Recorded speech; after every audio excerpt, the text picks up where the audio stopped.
before All they right. pass. So, welcome to the oldest building in the neighborhood. Welcome to one of the most beautiful buildings in the neighborhood. And the real sad story about this whole entire development plan is 30th Street, because it is a vibrant, residential, small business, and religious center.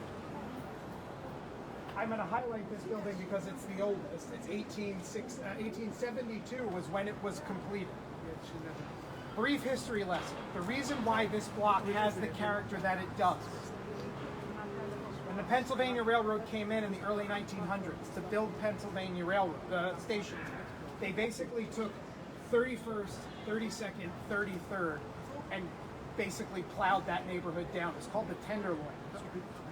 It was bars, what was called the original slum clearance back in the day. Of course, we get Pennsylvania Station, which we now lionize, and believe me, I make my money doing Penn tours. I wrote a play about it. I love Penn, but born in the same way. Now, the Pennsylvania Railroad stopped at this block.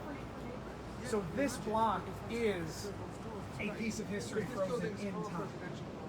This church is really one of the relics of that pre-Pennsylvania Station time.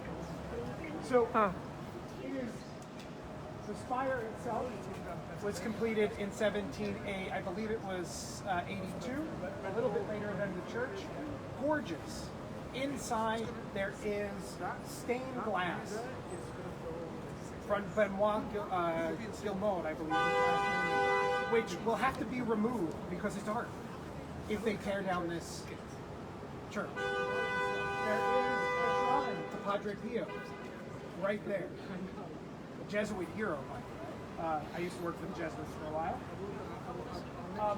This is a vibrant part of this community. People celebrate Mass here. You know who designed this? His name is Napoleon Lebrun. Napoleon Lebrun designed many of the historic firehouses in New York. Anywhere you see a landmark, gorgeous firehouse, it's Napoleon Lebrun. But his biggest contribution to New York architecture is the MetLife Tower by Union Square.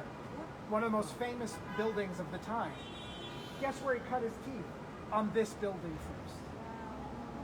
This is important. The saving of this building is important. Sometime if you have an opportunity, go inside. It'll take your breath away. It's like going to Europe. Are we going to save it?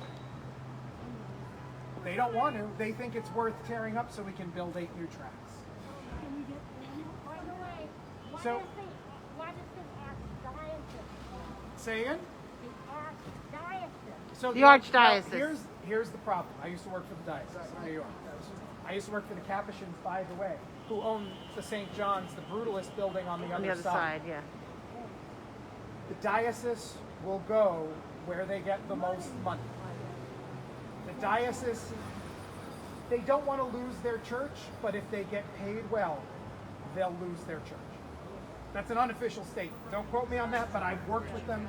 I worked in a church parish in school. I was a teacher at a Catholic school in the Lower East Side.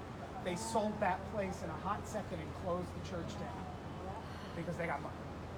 So we don't know if the diocese will help. The Capuchins who are here, I believe, want to keep it, but it'll all be if they can. Can we write with the diocese or something? So in the process, we are trying again. We're trying to get the building landmarked as soon as we can. Mainly, it is eligible in 3 different categories: for religious, for architectural significance, and because it's LeBron. I mean, there are so many landmark LeBron buildings all across the city. This should be one of them. Any idea why it wasn't landmarked already? It's harder to landmark churches because you've got to get the buy-in of the church. Just saying. Don't leave that there.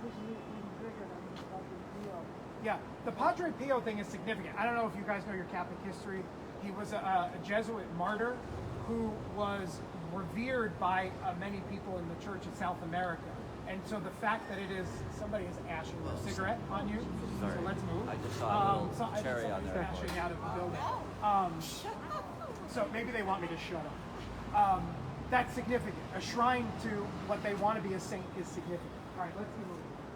Okay.